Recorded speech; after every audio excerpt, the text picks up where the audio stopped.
Assalamualaikum warahmatullahi wabarakatuh. Selamat pagi, siang, sore, dan juga malam bagi penonton sekalian. Mohon izin, Taruna Utama Politeknik Ilmu Pemasyarakatan Angkatan 56, nama saya Iqbal Alanif, SCB 4840, Program Studi Manajemen Pemasyarakatan Kelas B. Siap, mohon izin, saya di sini akan menjelaskan terkait dengan Badan Layanan Umum atau BLU dalam rangka salah satu pemenuhan tugas akhir saya, yakni mata kuliah Hukum Keuangan Negara. Ya, baik, langsung saja ke materi yang akan saya jelaskan pada kesempatan kali ini yang kurang lebih durasinya 10-15 menit. Badan Layanan Umum adalah salah satu instansi pemerintah di Indonesia yang dibentuk untuk menyediakan layanan kepada masyarakat dengan fleksibilitas pengelolaan keuangan terutamanya. Tidak seperti instansi pemerintah biasanya yang ada di daerah-daerah yang mempunyai birokrasi yang kaku. BLU memiliki otonomi lebih dalam mengelola pendapatan dan pengeluaran untuk meningkatkan efisiensi dan efektivitas pelayanan. BLU dapat menerima pendapatan dari berbagai sumber, termasuk layanan yang diberikan, hibah, kerjasama dengan pihak ketiga. Landasan hukum BLU termasuk dalam Undang-Undang Nomor 1 Tahun 2004 tentang Perbendaharaan Negara dan Peraturan Pemerintah Nomor 23 Tahun 2005. Contoh BLU sendiri ada RSUD dan juga Universitas Negeri di daerah-daerah di Indonesia.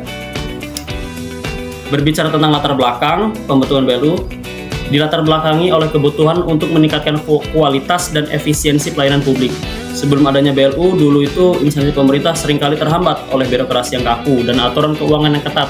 Hal ini menyebabkan pelayanan kepada masyarakat tidak optimal, lamban, dan kurang responsif terhadap dinamika kebutuhan yang ada. Dengan status BLU, instansi dapat mengelola pendapatan dan pengeluarannya secara lebih fleksibel sehingga mampu beradaptasi dengan cepat terhadap kebutuhan dan tuntunan masyarakat. Landasan hukum pembentukan BLU di dalam Undang-Undang Nomor 1 Tahun 2004 tentang Perbendaharaan Negara yang kemudian diikuti oleh Peraturan Pemerintah Nomor 23 Tahun 2005 tentang pengelolaan keuangan Badan Layanan Umum. Aturan ini memungkinkan BLU untuk memperoleh pendapatan dari berbagai sumber seperti layanan yang disediakan, hibah, dan kerjasama dengan pihak ketiga, serta mengelola dana tersebut secara mandiri. Berbicara tentang landasan hukum lebih lanjut, landasan hukum di dalam Badan Layanan Umum menetapkan bahwa BLU itu harus memenuhi beberapa persyaratan seperti memiliki rencana strategis, anggaran, dan laporan keuangan yang transparan dan akuntabel. Selain itu, Peraturan Menteri Keuangan Nomor 129 PM/PMK.05/2020 tentang pembentukan, pengelolaan, dan pembubaran Badan Layanan Umum memberikan pedoman lebih lanjut tentang proses administratif dan persyaratan yang harus dipenuhi oleh instansi yang ingin menjadi bagian Badan Layanan Umum. Peraturan ini juga mengatur tentang mekanisme pengawasan dan evaluasi kinerja BLU, termasuk kewajiban untuk menyusun laporan keuangan yang diaudit oleh Badan Pemeriksa Keuangan secara keseluruhan. Landasan hukum ini tentu memberikan kerangka kerja yang jelas dan terstruktur bagi BLU, memungkinkan mereka untuk beroperasi dengan fleksibilitas yang dibutuhkan untuk meningkatkan kualitas pelayanan publik sambil tetap memastikan transparansi dan akuntabilitas dalam pengelolaan keuangan. Nah, proses pembentukan BLU itu dapat melibatkan beberapa tahap penting yang harus dilalui oleh instansi pemerintah yang ingin memperoleh status BLU. Yang pertama, identifikasi kebutuhan dan potensi.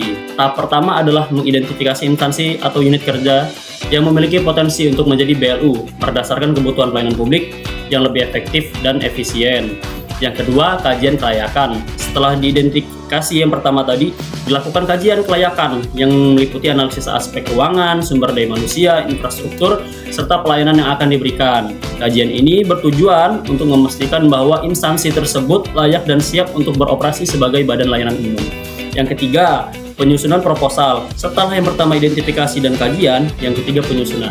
Instansi yang telah memenuhi syarat selanjutnya menyusun proposal yang mencakup rencana strategis, proyeksi keuangan, dan model operasional.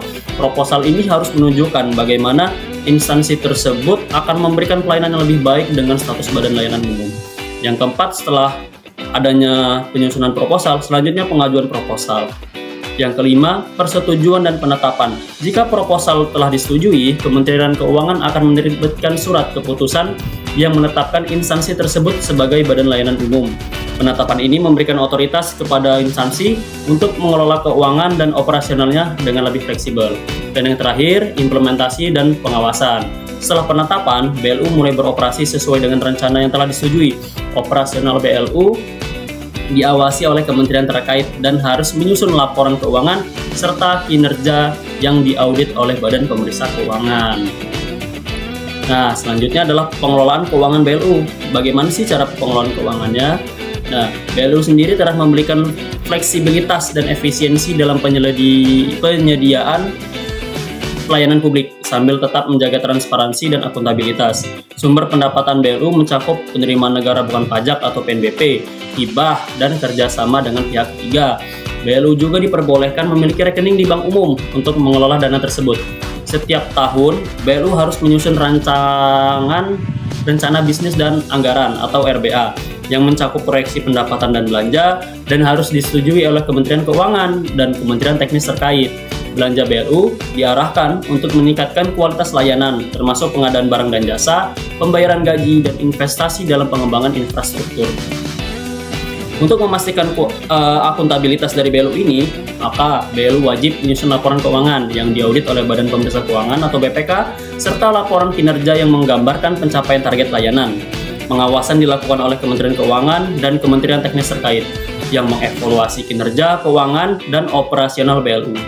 Prinsip good governance pada transparansi, akuntabilitas, partisipasi, dan efisiensi menjadi panduan dalam pengelolaan keuangan BLU.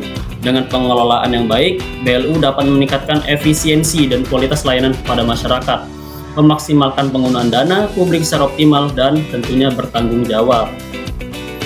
Nah, di sini selanjutnya tuh ada apa sih di dalam BLU itu? Contohnya di Indonesia. Di sini saya akan menggambarkan dua di antara banyaknya contoh BLU di Indonesia. Yang pertama, rumah sakit umum daerah.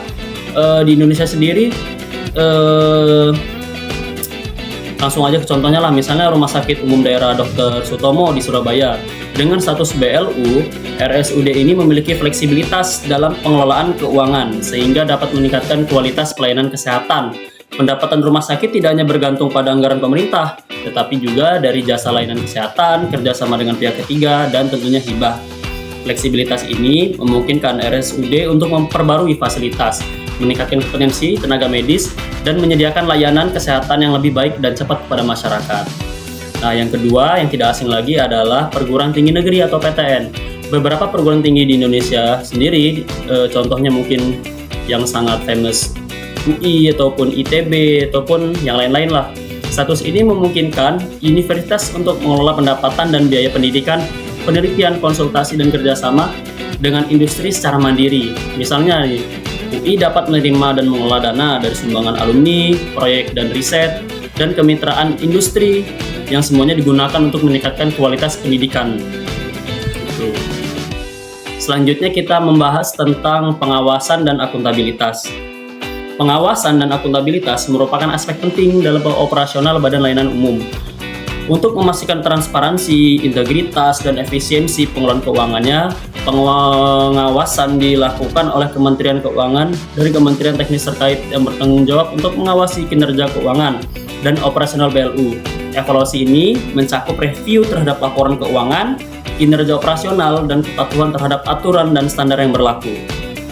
Selain itu, BLU juga harus mematuhi prinsip akuntabilitas dengan menyusun laporan keuangan secara berkala yang mencakup neraca, laporan operasional, dan laporan arus kas. Laporan keuangan ini harus diaudit oleh Badan Pemeriksa Keuangan untuk memastikan bahwa pengelolaan keuangan dilakukan dengan benar dan sesuai dengan prinsip-prinsip akuntansi yang berlaku.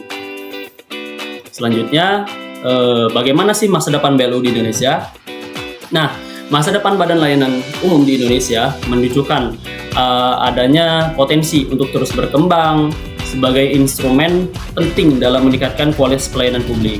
Dengan terus menguatnya komitmen untuk reformasi birokrasi Indonesia dan peningkatan efisiensi pemerintah, BLU diharapkan akan memainkan peran yang semakin signifikan dalam transformasi sektor publik. Salah satu tren yang dapat dilihat adalah peningkatan jumlah instansi pemerintah yang mengadopsi model BLU sebagai upaya untuk meningkatkan kemandirian keuangan, fleksibilitas operasional, dan akuntabilitas. Tetapi, namun saja ada tantangan yang akan dihadapi, termasuk memastikan bahwa pengelolaan BLU ini tetap transparan, akuntabel, dan terintegritas dengan baik dengan sistem pengawasan yang ada. Diperlukan juga komitmen yang kuat dari semua pihak untuk memastikan bahwa BLU tetap berorientasi pada pelayanan publik yang berkualitas dan berkelanjutan. Dengan strategi yang tepat dan komitmen yang kuat, maka masa depan BLU di Indonesia menjanjikan peran yang semakin penting dalam mewujudkan pemerintahan yang efektif dan responsif terhadap kebutuhan masyarakat. Nah, jadi itulah mungkin penjelasan mendalam mengenai Badan Layanan Umum atau BLU. Dengan pemahaman ini, tentu kita bisa lebih menghargai, mengapresiasi upaya pemerintah dalam meningkatkan kualitas pelayanan publik. Semoga video ini bermanfaat. Wassalamualaikum warahmatullahi wabarakatuh.